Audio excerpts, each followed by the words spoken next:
Bismillahirrahmanirrahim. Assalamualaikum warahmatullahi wabarakatuh.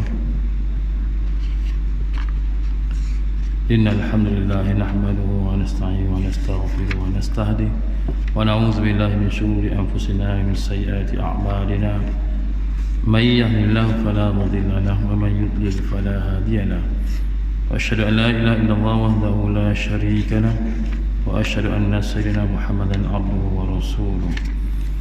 Allahumma aftah alaina hikmataka wa anshur alaina min khaza'ini rahmatika ya arhamar rahimin.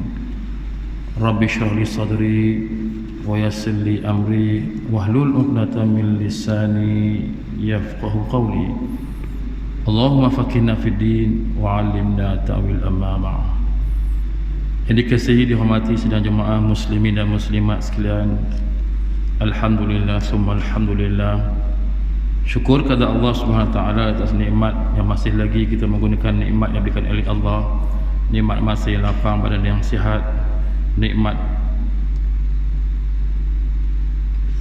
harta benda yang diberikan oleh Allah Taala, pekerjaan dan sebagainya. Kita masih lagi beristiqamah dengan nikmat-nikmat tersebut untuk meneruskan kehidupan kita dengan menggunakan nikmat tersebut, menghampirkan diri kepada Allah Subhanahu Wa Taala. Yang paling utamanya menyempurnakan kewajipan yang difardukan oleh Allah Subhanahu Wa Taala. Alhamdulillah tuan-tuannya, kita juga pada malam ini antara insan-insan yang terpilih oleh Allah Subhanahu Wa Taala dengan keadaan dunia hari ini yang memburu kita, namun kita tidak terkesina dengan pemburuan tersebut. Walaupun ajakan-ajakan dunia di luar sana begitu rancak sekali memanggil manusia untuk meraihkan dunia, tapi alhamdulillah dengan istiqamah kita hadir ke kuliah-kuliah tuan-tuannya, pengisian-pengisian yang diberikan, alhamdulillah setakat hingga hari ini kita mampu bertahan dengan ilmu yang kita dapat itu untuk meneruskan kehidupan, mengisi kehidupan kita yang sebagaimana yang ditunjukkan oleh Nabi sallallahu alaihi wasallam. Moga-moga kita termasuk dalam orang-orang yang bertakwa kepada Allah Subhanahu Wa Taala. Perkongsian kita pada malam ini tuan-tuannya berkenaan dengan keindahan Islam di sebalik pensyariatan oleh Allah Subhanahu Wa Taala. Tajuk baru kita malam ini begitu pensyariatan solat tuan-tuannya. Ya, sebab tu kita hari ini tuan-tuannya melihat Islam itu jangan dari sudut sahaja. Kalau kita melihat burung merak tuan-tuannya, jangan lihat kepada bulunya sahaja semata-mata. Lihat keseluruhannya, barulah kita melihat keindahan burung merak tersebut tuan-tuannya. Kalau lihat kepada bulu ekor semata-mata tuan-tuannya, tak ada keindahan dengan bentuknya, dengan warna-warninya tuan-tuannya. Begitu juga Islam tuan-tuan, jangan pandang satu sudut saja.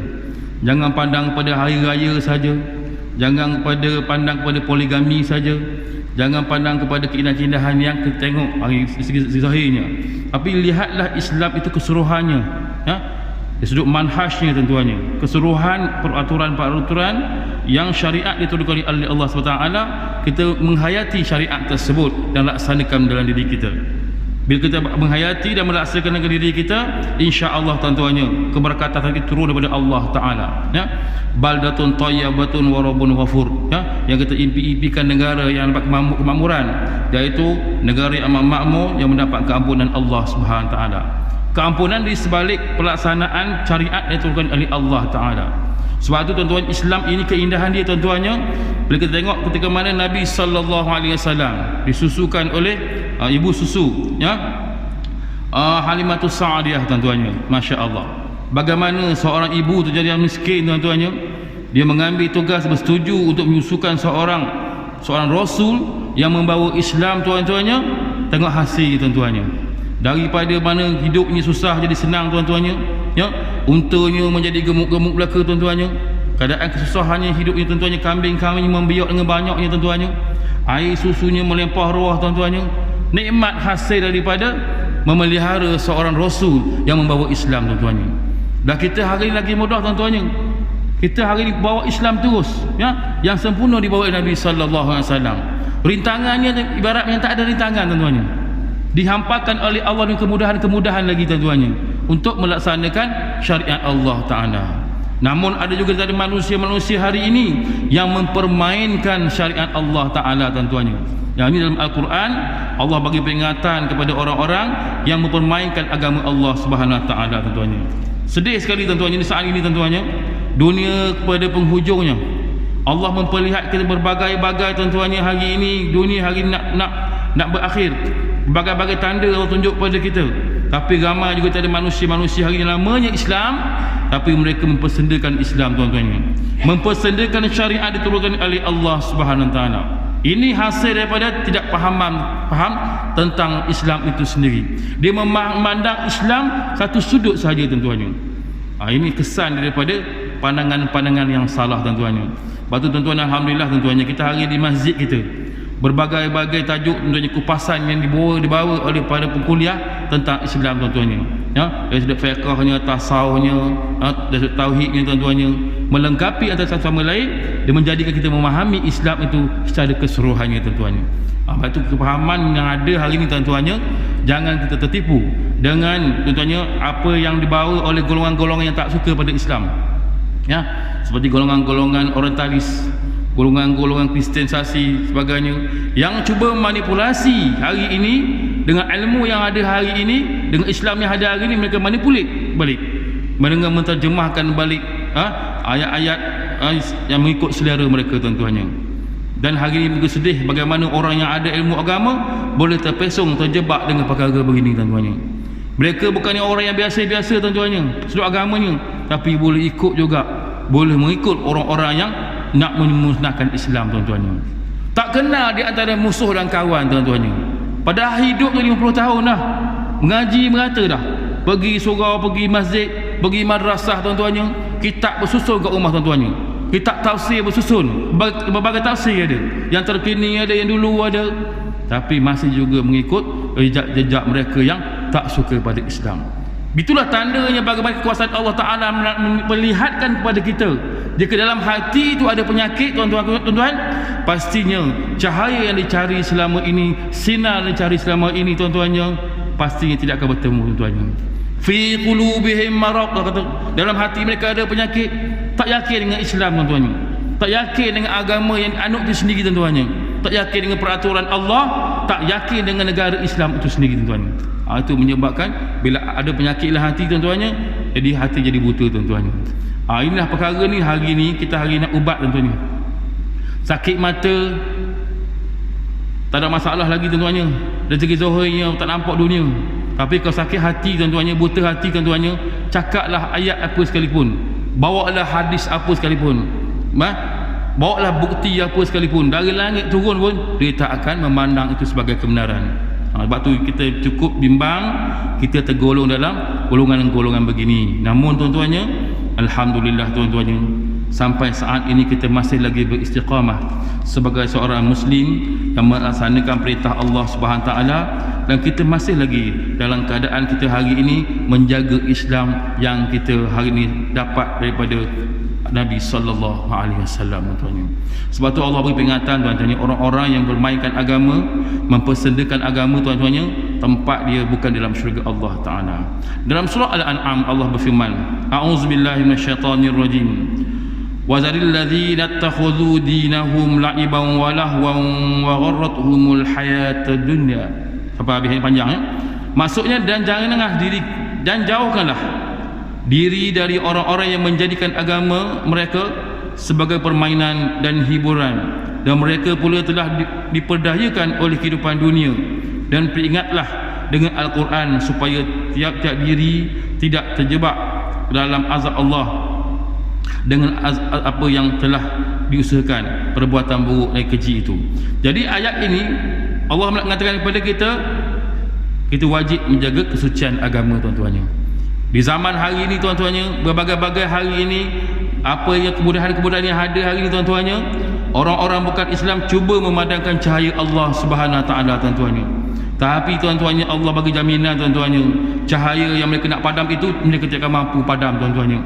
Allah menjaga, Allah menurunkan Islam, dan Allah juga menjaga Islam ini sampai kepada hari perakhiran. Sebagaimana firman Allah Taala dalam surah At-Taubah, yuriduna an yutfi'u nurallahi biafwahihim wa ya'ballahu illa an yutimma nurahu walau karihal kafirun. Allah menceritakan bagaimana mereka hendak memadamkan cahaya Allah yang agama Islam dengan mulut mereka, sedang Allah tidak menghendaki melainkan menyempurnakan cahayanya, sekalipun orang-orang kafir tidak menyukainya. Bagaimana Allah menceritakan pada kita, Allah menjelaskan golongan-golongan kufur yang nak padamkan cahaya Allah dengan gunakan kata-kata mereka, tuan-tuan, yang sesat, tuan-tuan. Kata-kata yang mudah hari ini dengan media yang ada, media-media masa yang ada, tuan-tuannya, berkata-kata, tuan-tuannya, tangannya legat mengatakan bahawa mereka mengeji Islam, mereka memperolok-olokkan Islam, tuan-tuannya. Mereka cuba nak menjatuhkan Islam, tuan-tuannya. Lepas tu, tuan-tuannya, mereka menggunakan media masa hari ini yang ada hari ini untuk perangi Islam dan menyebar propaganda. Kita tengok hari ini, tuan-tuannya, propaganda yang disebarkan oleh golongan-golongan yang tak suka pada Islam. Yang paling sedih sekali, ada juga orang Islam yang terjebak sama, tambah pula, sokong pula, tuan-tuan, dengan propaganda yang disebarkan, tuan-tuan. Bawa propaganda ini forward daripada satu kepada satu sampai dalam rumah kita, tuan-tuan. Sedangkan orang-orang yang ada nombor kita nak forward ni bukan orang Islam. Golongan asal nak propaganda ni bukan orang Islam, tapi orang Islam yang benci kepada Islam, tak suka kepada seorang Islam, tuan-tuannya, yang bawa Islam, tuan-tuannya, mereka forward benda-benda ni sampai masuk dalam rumah kita. Kita membaca, subhanallah, ada juga orang Islam macam ni. Kadang-kadang yang forward itu bukan orang lain, kawan rapat, saudara mara, tuan-tuannya. Sebab ceteknya pengetahuan mereka, kefahaman mereka tentang Islam itu sendiri, tuan-tuannya. Dia pandang Islam satu sudut mata-mata, tuan-tuannya. Ini mengakibatkan, tuan-tuannya, berlaku kelahi, berlakulah perpecahan dan sebagainya, tuan-tuannya. Ini sebab tu Allah menjelaskan orang kufur ni ikut mana-mana sekarang sampai kiamat, tuan-tuannya, dia nak memadamkan cahaya Allah. Kalau boleh dalam dunia ni tak ada orang Islam, tak ada orang Islam, semua orang bukan Islam belaka, tapi jaminan Allah Subhanahu Wa Taala, Allah bagi jaminan bahawa orang kufur nak padamkan cahaya Allah dan guna kata-kata mereka yang sesat. Tapi, tuan-tuannya, Allah bagi jaminan Allah sedang Allah tidak menghendaki melainkan menyempurnakan cahayanya, sekalipun orang kafir tidak sukainya, tuan-tuannya. Sebab tu orang Islam hari ini, tuan-tuannya, kena menguasai media-media yang ada ini, ya. Kita kena sebar kembali Islam. Walaupun dia kutuk Islam, dia cerca Islam, kita kena sebarkan Islam itu, melihatkan keindahan Islam, tuan-tuannya. Sebab tu orang yang nak berhujah dengan Islam, tuan-tuannya, kita tengok orang-orang Yahudi, tuan-tuannya, orang Kristian di Eropah sendiri, bila berhujah dengan orang Islam, mereka akan tak ada hujah, tuan-tuannya. Sebab bila kembali kepada kehidupan dia, kejadian manusia, dia tak ada jawapan, tuan-tuannya. Sebab tu kitab yang ada pada mereka, betul lah, mereka mengubah kitab-kitab Injil, tuan-tuannya, tidak ada keaslian, sehingga tidak bertemu dengan titik, tuan-tuan, pertemuannya, tuan-tuannya. Melainkan mereka berpusing begitulah jawapannya, mengikut logik akal mereka semata-mata. Bila berhujah dengan Islam, Islam membawakan Al-Quran, membawa hadis, tuan-tuannya, mereka akan, tuan-tuannya, akhirnya tertarik dengan Islam, peluk Islam, ada yang memeluk agama Islam. Begitulah hebatnya kita orang Islam, tuan-tuannya, hujah kita, walaupun orang tak suka, orang tak setuju, hujah yang benar, itulah sebenarnya menjadikan keindahan orang yang berdakwah, tuan-tuannya. Sebab tu orang yang menyampaikan kebaikan, tuan-tuannya, Masya Allah. Sebab tu manusia, dia tak boleh kawal manusia, tuan-tuannya. Manusia, dia tak boleh kawal manusia. Kita nak kawal anak kita, tak boleh. Dia anak, kita bapa, nak kawal dia, payah. Melainkan Allah menurunkan syariat untuk mengawal manusia, tuan-tuannya. Jangan buat macam ni, Allah tak suka, nanti masuk neraka, berdosa. Allah mengawal manusia dengan syariatnya, tuan-tuannya. Sebab tu hari ini kita lihat keindahan Islam terserah dalam kehidupan kita. Kalau kita menghayati, tuan-tuannya, Masya Allah, tuan-tuannya, hebatnya aku ni sebagai seorang Islam. Sebab tu kita hari ini kena bersyukur sebagai seorang Islam. Kita rasa, tuan-tuan, kita kena sentiasa muhasabah diri kita, ya, atas kita hari ini sebagai seorang Islam. Apakah kita telah melaksanakan segala perintah Allah dengan secara sempurna? Sekarang ini kita nak memperbaikikan lagi, tuan-tuan, Islam kita seperti mana yang telah diajar oleh Nabi sallallahu alaihi wasallam. Ya, ada lagi lompang-lompang yang ada hari ini dalam bab ibadat kita, tuan-tuannya, muamalat dan sebagainya, yang masih ada lagi ruang-ruang yang tak sempurna. Sebab tu Islam ni datang cara sempurna, kita sempurnakan Islam tersebut, tuan-tuannya. Cara nak sempurnakan Islam tersebut tak ada cara melainkan dengan menuntut ilmu, tuan-tuannya. Sebab tu menuntut ilmu ni wajib, tuan-tuannya. Kalau tak ada ilmu, tuan-tuannya, kita sampai sudah ditipu oleh orang.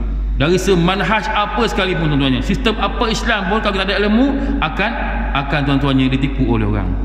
Sebab tu kalau kita tengok hari ni tuan-tuannya, kalau ibu susu Nabi SAW tuan-tuannya mendapat kenikmatan hidup tuan-tuannya, menjaga seorang Rasul bawa Islam.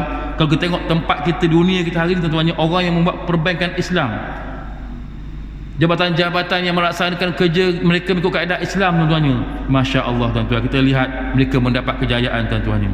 Walaupun mereka bukan seorang billionaire macam Bill Gates tuan-tuannya, tapi mereka bahagia hidup mereka tuan-tuannya. Dengan harta yang mereka ada, kemudahan yang mereka ada, mereka bahagia hidup mereka. Boleh mari surau, boleh bagi masjid, boleh solat jemaah tuan-tuannya, boleh puasa sunat tuan-tuannya, Allah, boleh bersedekah tuan-tuannya, pantang nampak tabung sedekah tuan-tuannya, ringan rasa hati. Sebab tu tangan ringan ini bukan kerana tangan, kerana hati itu ringan tuan-tuannya. Hati itu ringan kenapa? Memahami suruhan Allah Subhanahu Wa Taala tuan-tuannya. Sebab tu kita hari ni dalam diri kita ada raja. Raja ni dia suruh, raja dia perintah. Raja dalam hati kita, hati. Kalau hati ni raja rosak tuan-tuannya, rakyat dia tangan rosak, rakyat dia mata rosak, rakyat dia kaki rosak tuan-tuannya. Sebab tu kena baiki hati kita. Hati kita hari kena baiki, memahami Islam secara sepenuhnya dan melaksanakan apa yang terkandung dalamnya tuan-tuannya. Barulah hati tu dapat dibaiki tuan-tuannya. Kalau kita hari tak baiki hati kita tuan-tuannya, mana mungkin kita boleh sentiasa mengingati Allah Subhanahu Wa Taala. Merasa nikmat berzikir pun sudah tuan-tuannya. Nikmat berzikir ni, kalau berzikir secara sir dalam hati tuan-tuannya, Masya Allah. Sebab tu orang-orang dulu tuan-tuannya, ulama-ulama terdahulu tuan-tuannya, hidup dia berzikir je. Orang pergi kenduri makan ke tempat makan berzikir, ya. Orang bersembang boleh bersembang, senyum berzikir. Orang tengok TV, dia tengok TV, dia berzikir. Orang tengok gusti, dia tengok gusti, dia berzikir. Hati tak lalai tuan-tuannya, nikmat rasa mengingati Allah Subhanahu Wa Taala.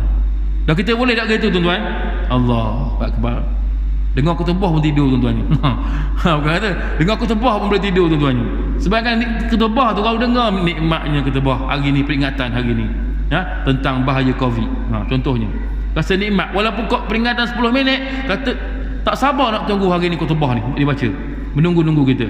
Tapi itulah orang ambil kesempatan. Bila hati tu tuan-tuannya lalai mengingati Allah Ta'ala, raja tu lalai tuan-tuannya, sudah pastinya rakyatnya juga lalai. Jadi kita jaga hati kita tuan-tuannya. Hati ni raja dalam diri kita, jagalah hati ini. Jangan sampai hati ini menjadi makanan kepada syaitan tuan-tuannya, ya.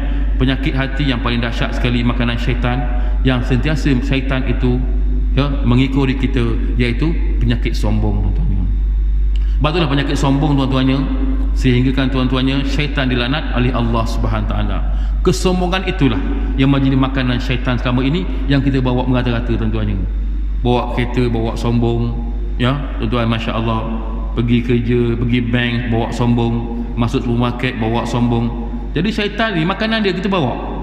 Dia ikutlah. Pergi masjid bawa sombong tuan-tuannya, Allah, Masya Allah. Peringatan dia suruh orang dengar, beritahu orang tak nak dengar, dia sombong tuan-tuannya, Masya Allah. Jadi kita hari ni kena buang makanan syaitan yang kita bawa selama ini. Jangan syaitan mengikuti kita sehingga kita lalai dalam solat kita kepada Allah Subhanahu Wa Taala tuan-tuannya. Sebab tu Allah menjelaskan tuan-tuan, golongan kufur ini mereka menggunakan berbagai kaedah lidah mereka, tapi kita orang Islam mesti ada ilmu tuan-tuan untuk melawan perkara begini tuan-tuannya. Hari ini alhamdulillah tuan-tuannya, ya, dalam media-media masa hari ini dah ada orang Islam yang walaupun tentera cyber yang diwujudkan oleh bukan Islam untuk memburukkan Islam, memomokkan Islam, tapi alhamdulillah bila kita baca Facebook, baca blog dan sebagainya, ada juga orang Islam yang menjawab dengan persoalan tersebut, jawapan dengan secara yang berhemah. Walaupun dimaki hamun, tak ada maki hamun, mereka berhemah jawapannya tuan-tuannya. Alhamdulillah tuan-tuannya. Itulah bil hikmah. Jadi kita hari nak sebarkan Islam, jangan cari ikut rentak mereka. Mereka keji, mereka hina dan sebagainya, kita jangan keji pula agama mereka tuan-tuannya. Cara hikmahnya. Sebab tu ramai orang yang bukan Islam, asal yang membenci Islam, akhirnya mereka tewas dengan Islam itu sendiri tuan-tuannya. Alhamdulillah, ya, hari ini kita dihidangkan berbagai-bagai golongan-golongan elit, ya, artis-artis yang telah kembali kepada Islam tuan-tuannya. Bila diinterview tuan-tuannya, mereka bersyukur kepada Allah. Jalan yang tempuh selama ini gelap gelita, tak jumpa dengan kebahagiaan, ketenangan, tak jumpa. Bila kembali kepada Islam tuan-tuannya, Masya Allah, ya, berbicara itu menitiskan air mata tuan-tuannya. menitiskan air mata bila bicara, mengenangkan lalainya ketika suatu masa dahulu. Nak bertemu dengan hidayah Allah Subhanahu taala, berbagai-bagai tempuhi dunia-dunia yang sesat tuan-tuannya. Ya, lara, buka aurat lah, ya, disko lah dan sebagainya. Itulah satu perkara hari ini bila Allah cintakan kepada hamba-Nya tuan-tuannya, sentuhan Allah itu datang dalam berbagai-bagai cara, dan kadang-kadang tanpa kita tak sedari sentuhan itu datang kepada kita, bisikan-bisikan kebaikan itu. Jadi ambillah hidayah ini sebagai amalan dalam hidup kita tuan-tuan. Jangan kita tinggalkan amalan tersebut, ya. Jadi Allah bagi jaminan Allah tidak akan membiarkan mereka padam cahaya Allah walaupun mereka berusaha dengan segala daya dan upaya. Dan kita kena sedaya upaya, kena sampaikan Islam yang kita anuti hari ini. Ceritakan bagaimana keindahan dalam bersolat tuan-tuannya, bagaimana dalam berwuduk dan sebagainya. Sebab kita hari ini tuan-tuannya, orang bukan Islam, dia pelik kehidupan seorang Islam, ya. Dia kalau hidup dia ni, kalau bolehnya dunia ni 1 minit pun tak nak buang masa tuan-tuan, cari duit je. Tapi Islam tidak ajar begitu tuan-tuannya, ya. Masa untuk beribadah, masa untuk bekerja, Allah telah khususkan kepada kita semua tuan-tuannya. Lepas tu ramai yang tak ikut dengan budaya bukan Islam. Siang bekerja, malam bekerja, pagi buta pun bekerja tuan-tuannya. Rehat sekejap je, tidur waktu mana? Nak maghrib, betul je. Tidur waktu mana? Lepas asar, tidur waktu tidur, nak rehat. Waktu lain cari makan. Itu kehidupan yang salah tuan-tuannya. Jadi Islam akan tersebarkan seluruh penjuru dunia walaupun orang kafir tak suka, jaminan Allah Ta'ala, ya. Jadi caranya kita kena beramal dengan Islam yang yakin dengan syariat Allah Subhanahu Wa Ta'ala. Baik kita bicara hari ini syariat dan rukun iman, rukun Islam, solat, ya. Rukun bagaimana ibadat, rukun solat, bagaimana solat itu boleh menjadikan manusia hari ini hampir kepada Allah Subhanahu Wa Ta'ala. Jadi bagaimana ingatan Allah, larangan jangan mempersedekahkan agama Allah. Dalam surah Al-An'am Allah dibacakan tadi, iaitu Allah mengatakan, ayat ini ulama mengatakan wajib kita orang Islam menjaga kesucian agama tuan-tuan. Kewajipan kepada kita semua menjaga kesucian agama. Jangan sampai agama Islam ini diperkatak-katikkan tuan-tuannya, ya. Dan orang yang persendakan agama, dia akan terima siksaan yang pedih daripada Allah Subhanahu Taala. Sebab tu tuan-tuannya hati-hati, ya. Kita nak marah pada ulama tuan-tuan, hati-hati. Mereka membawa agama Allah Subhanahu Taala, kita mempersendakan mereka, menuduh mereka berbagai-bagai tuan-tuannya, sedangkan mereka sanggup mengorbankan hidup mereka untuk Islam tuan-tuannya. Ya, mereka mengikut seperti mana kehidupan mana ditunjukkan Nabi sallallahu alaihi wasallam, kehidupan mereka. Tapi ada golongan-golongan tak suka pada Islam, mengeji sehingga buat gambar kencing atas gambar lah, macam-macam tuan-tuannya, pijak gambar ulama lah. Subhanallah tuan-tuannya, sanggup tu keji ulama tu. Ada kawan-kawan saya ni yang beralih parti tuan-tuannya, tak suka pada ulama, keji ulama, macam ulama tu perompak, macam ulama tu buat maksiat terus sangat. Allahu Akbar. Kita nak kata apa? Itulah sebenarnya kehidupan dia. Itulah yang ada dalam hati dia selama ini. Itulah hari ini dia cari selama ini.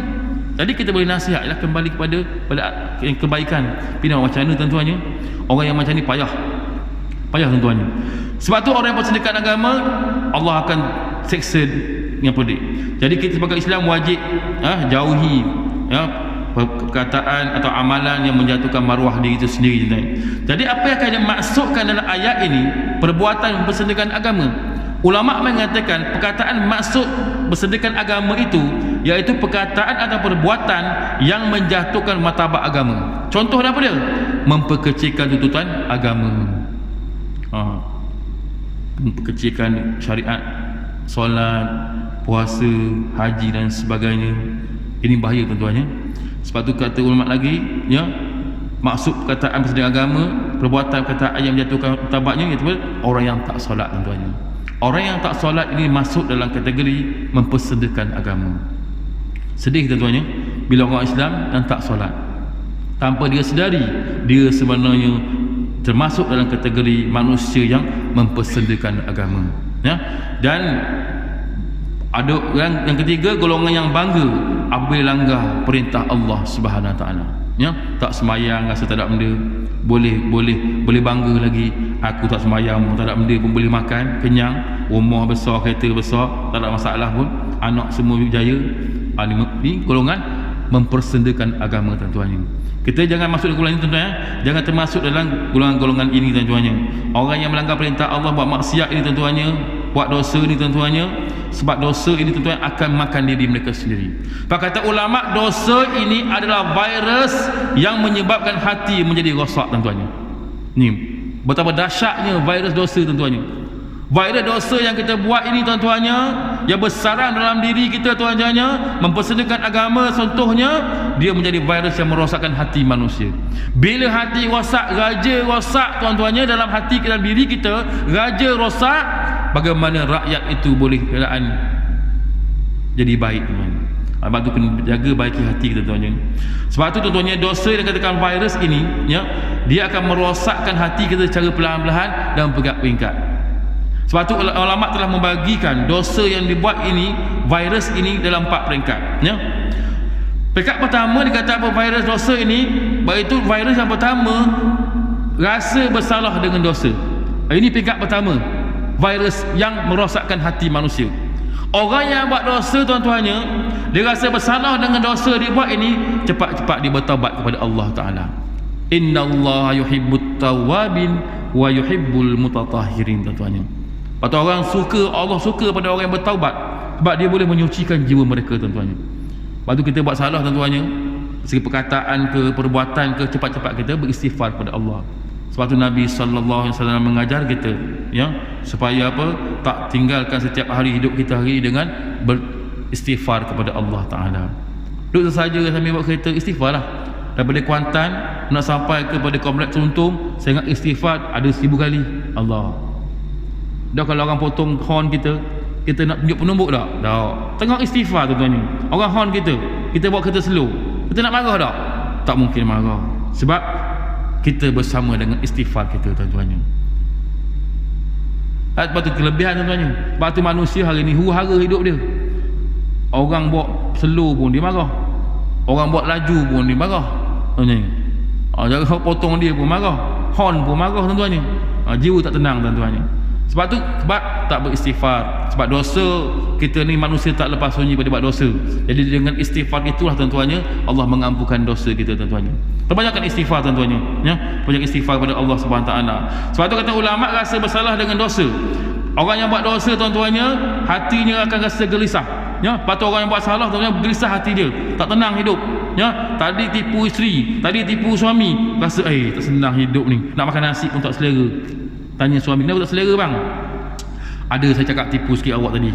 Saya sebenarnya gini-gini, bukan, sebenarnya gini-gini. Rasa lega hati. Tak apalah bang, saya maafkanlah abang tipu tadi apalah. Rasa lega bila dapat melepaskan dosa tersebut tuan-tuannya. Sebab tu kita hari ni membelenggu diri kita hari ni dosa. Yang membelenggu doa kita, dosa kita. Yang membelenggu ibadat kita kepada Allah, dosa kita. Yang membelenggu zikir kita kepada Allah, malas kasi nak berzikir pada Allah, dosa kita. Lepas tu perbanyakkan istighfar kepada Allah. Lebih baik lagi tuan-tuannya, perbanyakkanlah salat taubat kepada Allah Ta'ala tuan-tuannya. Jadikan rukun dalam diri kita salat taubat. Sebab dengan taubat itulah tuan-tuannya, dosa-dosa yang kita lakukan ya, yang sengaja tak sengaja, yang tahu tak tahu, yang sedar tak sedar tuan-tuannya, kita mohon kepada Allah Subhanahu Ta'ala diampuni dosa-dosa tersebut tuan-tuannya. Sebab tu orang yang sentiasa berzikir tuan-tuannya, beristighfar tuan-tuannya, tengok muka dia jernih, rasa tenang dia tuan-tuannya, Masya Allah tuan-tuannya. Lepas tu ulama mengatakan peringkat pertama, virus yang merosakkan hati manusia, dosa ini.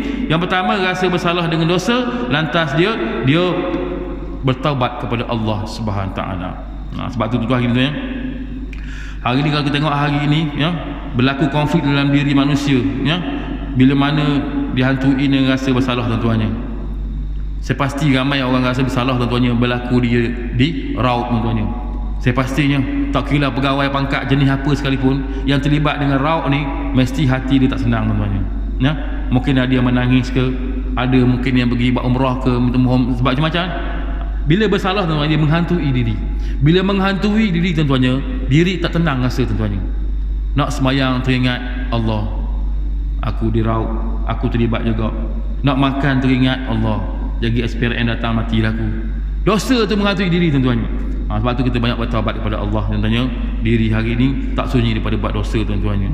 Yang kedua kata ulama, virus dosa ini apa dia? Iaitu orang yang biasa dengan dosa tuan-tuannya. Dah buat dosa tuan-tuannya, tak bertaubat kepada Allah, tak mengingati Allah Subhanahu Taala, tak tahu bagaimana nak kembali kepada Allah Taala. Jadi dosa yang ada pada itu tuan-tuannya, dia akan buat benda yang sama tuan-tuannya. Tak ada rasa bersalah dah. Kalau biasa makan arwah tak ada masalah dah. Dulu makan rasuah bawah meja, sekarang atas meja pula. Terang-terang minta. Nak lalu minta. Dulu. Kalau dulu tidak, nak lalu bawah meja. Sekarang ni nak lalu, sorry. Ufti, bayar.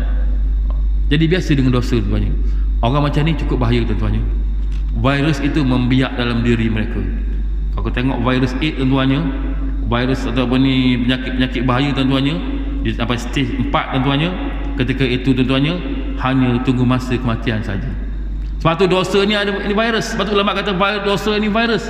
Jangan sampai virus ini merebak dalam diri kita, merosakkan hubungan kita dengan Allah Subhanahu wa taala, hablum minallah, merosakkan hubungan kita dengan sama manusia, hablum minan nas tuannya. Akhirnya kita bertemu dengan Allah dalam keadaan membawa jiwa yang keluh kesah tuan-tuannya, tidak mendapat jemputan Allah. Ya ayyatuhan nafsul mutmainnah irji'i ila rabbiki radiyatan mardiyah fadkhuli fi ibadi wadkhuli jannati. Jemputan Allah Subhanahu taala. Tapi kita bimbang kita tidak mendapat jemputan daripada Allah taala, kesan daripada dosa-dosa yang kita tidak bertaubat kepada Allah taala. Ini peringkat kedua ni bahaya tuan-tuannya. Orang yang biasa dengan dosa tuan-tuannya, dia akan berulang-ulang buat salah tuan-tuannya. Dia akan berulang-ulang buat dosa tuan-tuannya. Jadi bagaimana? Hati dia menjadi biasa dengan dosa. Cakap menipu biasa dah. Kalau tak menipu bukan dia. Cakap 10 tuan-tuannya, 11 tipu tuan-tuannya. Ni, orang macam ni tuan-tuannya. Dia apa? Dia kategori orang yang biasa dengan dosa tuan-tuannya. Dia tengok diri kita sendiri tuan-tuannya. Kita tengok diri kita sendiri dalam kehidupan kita hari ni. Kategori pertama ke kategori kedua tuan-tuannya? Kalau kategori pertama, kita bertaubat kepada Allah setiap kali berdosa, buat kesalahan, kita minta ampun pada Allah, tak sengaja, tak sedar sebagainya, insya-Allah dekat akan ampun oleh Allah taala. Tapi kalau kita dalam keadaan keleka tuan-tuan, dalam keadaan keleka, tak mari tazkirah, tak mari dengar ceramah, tak mari dengar peringatan tuan-tuannya, kita sedang dalam keadaan kelekaan tuan-tuannya. Pengalaman saya buat tazkirah tuan-tuannya, pengisian jabatan-jabatan kerajaan tuan-tuannya, masya-Allah. Ya, setiap jabatan yang saya pergi tu, bos akan cakap dulu, staf ni kat sini teruk. Saya tanya teruk macam mana? Habis balik rumah dia, meja pejabat balik, kipas pejabat balik. Kalau rumah dia semua cok pejabat dulu. Teruk tak teruk tuan-tuan? Dia tak sedar dosa dia buat tuan-tuannya, mengambil harta orang lain tuan-tuannya. Bagaimana mendapat keberkatan dalam hidup tuan-tuannya? Jadi kita sampaikanlah tuan-tuannya, sampaikanlah tentang perkara-perkara yang membelenggu hidup mereka selama ini, sehingga ada yang menangis dan sebagainya, masya-Allah tuan-tuannya. Itulah sentuhan-sentuhan yang datang kepada kita tuan-tuannya, yang mengisahkan kita. Kalau sentuhan-sentuhan yang datang pada kita tuan-tuannya, walaupun anak kita peringatan pada kita, tak ada sentuhan begitu tuan-tuannya, ada masalah dengan hati kita tuan-tuannya. Cek balik, mungkin kita banyak makan benda-benda yang tak sepatutnya, makan harta anak yatim, harta pusaka ketika oleh ayah kita bolok semua, harta jiran kita makan juga, ya, buat kezaliman kepada orang dan sebagainya, klaim tipu tuan-tuannya. Allah, benda tak perlu klaim pun klaim juga tuan-tuannya, masya-Allah. Beli pun tipu, jual beli pun menipu tuan-tuannya. Kereta jual, kereta saya okey, beres, tak ada masalah. Aksiden 3 kali dah, chassis lagi lah. Kereta saya tip-top, tipu juga tuan-tuannya. Dapat jual kereta 20,000, tak ada keberkatan tuan-tuannya, sebab muamalatnya menipu tuan-tuannya. Tu hati-hati tuan-tuannya. Kita kena ikhlaskan diri kita tuan-tuannya. Minta maaf, kereta saya ni 20,000, aksiden 3 kali lah. Masuk parit 2 kali, masuk sungai sekali. Nak beli tak beli tak apa. Jelas kita sepuas hati, orang yang beli tu puas hati. Ini orang beli itu pergi cek balik, mekanik kata 3 kali dah aksiden, chassis bengkok dah. Tekan dia kata alhamdulillah, dia tak kata alhamdulillah dah, dia kata bahasa semua dia ni penipu apa. Habis dah. Tak pasal-pasal kita tengah makan kena sepuas tuan. Terbelahak, ingat terbelahak tu ingat kurang air, rupanya kena sumpah tuan-tuannya. Masya-Allah. Hati-hati tuan-tuannya, hati-hati dengan dosa ni. Kita jangan sampai terjebak dengan benda ni. Sebab itulah mainan dunia, mainan syaitan tuan-tuannya, yang mengajak kita buat dosa tuan-tuannya. Sampai kita peringkat kedua ni, jaga-jaga tuan-tuannya. Kalau kita beristighfar kepada Allah, tak mohon ampun kepada Allah, kita bimbang kita menjadi orang yang Allah bisa tegal biasa tuan-tuannya. Ini paling bahaya sekali tuan-tuannya. Sebab itu hati telah tegar dengan reda dengan dosa tuan-tuannya. Orang ni gila, bimbang tuan-tuannya, menjadi makanan mereka. Tengok orang yang rasuah tuan-tuannya, orang yang tegar dengan rasuah tuan-tuannya. Tak makan rasuah tu rasanya ketar tangan. Rasa balik rumah tu istilahnya, kenapa abang ni rasa lain macam? Tak ada kopi ke ni? Contohnya, itu tegar betul tu. Jadi kita dengan termasuk dalam golongan tersebut tuan-tuannya. Yang ketiga kata ulama, rasa solok dengan dosa. Ini golongan ketiga tuan-tuannya, virus dosa. iaitu golongan rasa seronok dengan dosa. Dosa yang dilazimi tidak akan terkesan pada hati, contoh warasuh dan sebagainya, sehingga golongan ini masyarakat mengatakan pengkhianat. Tuan-tuan, orang kata kamu ni pengkhianat, dia senyum je. So what gitu. Boleh jawab pula, so what?